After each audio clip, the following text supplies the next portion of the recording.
the diamond industry, around 1 million precious stones are being digitised to prevent fraud.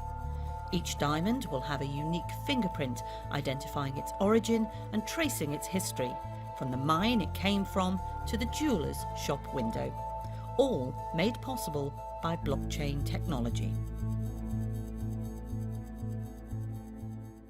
Blockchain is a new way to store and record transactions. It's very much like a traditional database, but the blocks are linked together cryptographically in order to make sure that they're tamper-proof. Blockchain technology was invented in 2008 to create a digital currency. The primary example that people are familiar with is probably Bitcoin. People are using it as digital cash. But actually people have started to use it more and more for things like their last will and testament, or to declare that a diamond isn't a blood diamond, or even for sharing data. Each block in a blockchain is computer code containing some form of information, such as a contract, certificate of ownership, a statement of authenticity, or proof of a bank's financial transaction. But each block of information in this computer database is securely connected or chained to the other through a digital signature. If you're trying to send money to relatives, it can take 3, 5, sometimes more days to move the money. And that's because we have to be very certain about where's the money gone to. Before, technology didn't allow us to do that quickly and cheaply. With this technology, it would be faster and cheaper, and it would be more secure because the bank has to digitally sign it and would have an audit trail of every transaction that's ever happened. As new information is added, the length and complexity of the blockchain increases, and the computer database gets bigger, with more and more people a part of it. But if someone makes an unauthorized change, everyone else in the chain can see where it happened and agree whether the change is valid or not.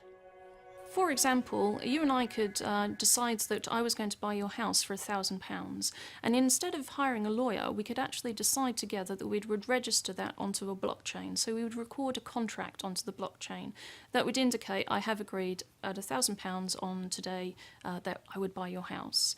It would give you a public ledger that would be transparent, and anyone could see that I had agreed to pay this. I couldn't go back at a later date and change it to be £500. And we could also do things like transfer the ownership through the title deeds and those kind of things, and that would all be publicly registered in the blockchain. A distributed ledger is something that allows us to produce a tamper-proof record of transactions onto a public ledger. It's very, very similar to how an accounting ledger works, but actually the idea behind a distributed ledger is we get rid of the middleman. We can use distributed ledger technology to help fishermen, for example, in Scotland, to prove the provenance of a piece of salmon. We could say that it was definitely farmed on this time from this lake and in this particular fashion. And that could all be recorded transparently onto a distributed ledger, which anyone would be able to track. Everyone can have an identical copy of a distributed ledger, and this database of assets is shared across multiple sites. While nothing is invulnerable to cyber attack, hacking it is extremely difficult. If you had a distributed ledger with 1,000 computers on it, and you had stored a contract into that ledger, someone wanted to come in and hack and change some of the information on that. In order to do that, they couldn't just hack your computer. They would have to hack every single other person's computer at the same time and change exactly the same piece of information. The technology could also help small-scale farmers, for example by registering the availability of their produce on a blockchain.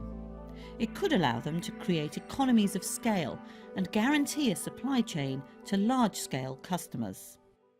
Within government, there are a number of potential applications for distributed ledgers that could revolutionise the way it works and the delivery of public services. I believe this technology will have a foundational impact on the way our society runs, the way our government runs, the way that we interact with one another in not just economic transactions, but on a day-to-day basis. I think blockchain technology is at least as significant as the development of the internet. If the internet brought us near-instant digital communications, then the blockchain brings us near-instant digital asset transfer, asset movement, and security of data movement. That's really, really important to everything in financial services, anything with property or anything with ownership, which is massive for the economy.